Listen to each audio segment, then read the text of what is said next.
Sunday afternoon. There's a lot going on in New York City and throughout our county, because this is a two-county seat.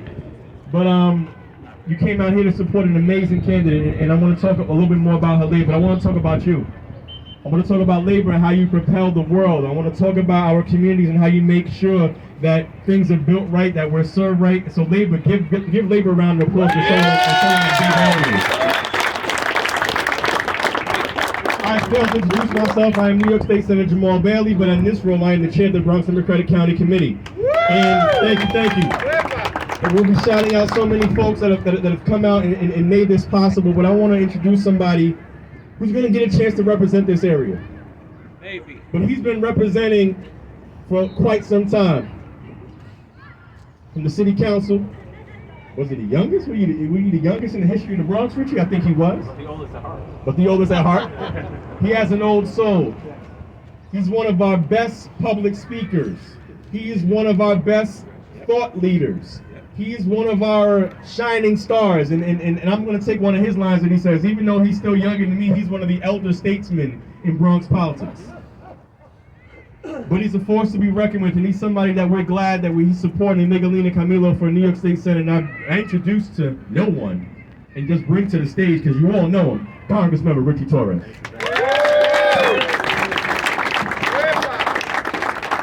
Thank you, everyone. It's an honor, although I'm actually looking for a congressional district to represent. I guess we'll find out from the courts. But I know even though you're about to represent two counties, we know that you're from the Bronx. So Miguelina Camilo. It's my honor to endorse her. Your story is a realization of the American dream. She came here as an immigrant at age 2. At age 12, she was working for her father, who's a small business owner. She's the first in her family to graduate from college. And even though she might have never dreamt of running for a public office, sometimes you're destined for things we never dream of. And you're destined for public service, because that's what you've done your whole life.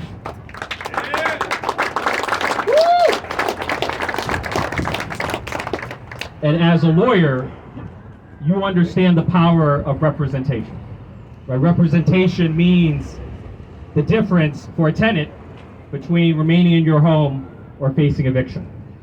Or if you're an immigrant, representation means the difference between remaining with your family or facing deportation. And she understands that public service is not about projecting a persona, it's about representing others. You know, a wise person once said, there are some people who go to the top of the mountain in order to see the world. And then there are others who go to the top of the mountain in order for the world to see them. And we're here in the North Bronx. We're at the top of the mountain of Bronx Public Service. But we know that you're going to the top, not so that the world can see you, but so that you can serve.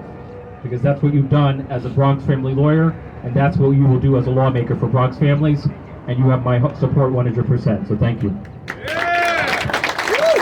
Thank you, Congressmember. The next person to speak is somebody that I have the pleasure of serving with. He's our conference chair in the state senate, which means that in a conference of 43, a supermajority of Democrats under the leadership of great leadership of Andrea Stewart-Cousins, which Miguelina, you'll be able to see how great of a leader Andrea is in person soon. But Jose Marco Serrano, he keeps the conference running. And also, he's the chair of the Parks Committee in the New York State Senate. So if you're looking at these parks and all of the funding that comes to the parks, somebody that really is this great steward of the parks, leave it to no other person than Jose Marco Serrano, New York State Senator. Thank you so much, Chairman Bailey. Thank you for bringing us all together. To all of my colleagues in government, to all of the supporters, this is such a wonderful day. And I'm so honored and proud to be here in support of Miguelina for her historic candidacy.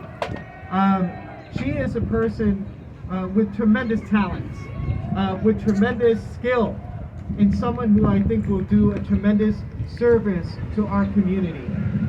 And I really do look forward to having her up in Albany, in the State Senate, within our conference, to do the work that needs to be done. Make no mistake, we are dealing with unprecedented times. We are dealing with some of the largest challenges that we've ever faced as a community. And we need people with the steady hand, with the intellect and with the knowledge and the empathy to help steer us to better days.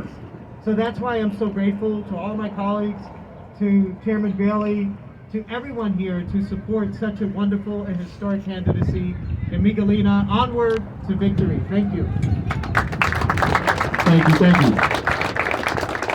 The next person to speak is no stranger to this area. He is the Dean of the Bronx Assembly Delegation. He is someone who has been fighting for families in the Northwest and the Northeast Bronx, because he gets portions of the Northeast Bronx as well. But I would just say the whole Bronx. If you're talking about housing in the legislature, it's been Jeff Dinowitz. If you're talking about my co-coach chair, talking about the upliftment and the upholding of justice reform in the state legislature, it's Jeff Dinowitz. If you're talking about somebody that's been fighting for, I don't know how long, Jeff, but it's been a long damn time, but it's been a great damn time. It's really been a great time. He's no stranger to this area, and he should be no stranger to you. He's a fighter for the Bronx, Assemblymember Jeffrey Dinowitz. Thank you, Chairman Bailey. Yes, I have been fighting for a long time, but it's not been too long a time. At least not yet. It's been mentioned that this district is a Bronx Westchester district, but I should point out it's like 95% Bronx. So this is a Bronx district. It is good to be here with my colleagues in government, with labor, with the carpenters, 421A. It is really fitting that we are here to support Miguelina, and if I haven't said it here yet, I proudly endorse Miguelina Camillo for the state senate, and I proudly endorse her here in the greatest park in the city of New York, Van Cortlandt Park. And if you haven't been around this park, you got to see every nook and cranny. It's amazing, it's incredible, and we fight every day to protect it. So, we have a candidate who knows a lot of stuff about a lot of stuff. She is a progressive, but she's also smart and pragmatic all at the same time. And whether it comes to issues relating to education or healthcare or criminal justice, she is going to stand together with us, stand with the community, and she is the person we need at this time. We need to have partners who will actually show up and be visible and get things done in this community, and she is going to do that. That's what she's done all her life, in every part of her life. Whether it's her work as an attorney, she's president of the Bronx Women's Bar Association, or in so many other roles, she knows what it takes to represent our district. And our district is a very big, long, diverse district. It runs from the Northwest Bronx to the over in the East Bronx, and it even has this little smidgen of Westchester. And she is going to be able to take care of every community in the district. And I am going to proudly work with her, because in our community here, we've always worked together as a team. And I'm looking forward to working with Congressman Richie Torres as soon as the Court of Appeals upholds those congressional lines, State Senator Miguelina Camillo, and Council Member Eric Dinowitz. We're working as a team, and we're going to get things done for the community. So I'm really proud and pleased that so many of you came out to support Miguelina, because she's going to be great as our state senator. Thank you, Senator Dinowitz. We're gonna keep it in the state assembly. And right now, I think we have a Bronx Science Caucus. This is the Bronx Science Caucus right here, right? It's the Bronx Science Caucus here, and I feel like Kenny Burgos has been following me. I went to Bronx Science team with the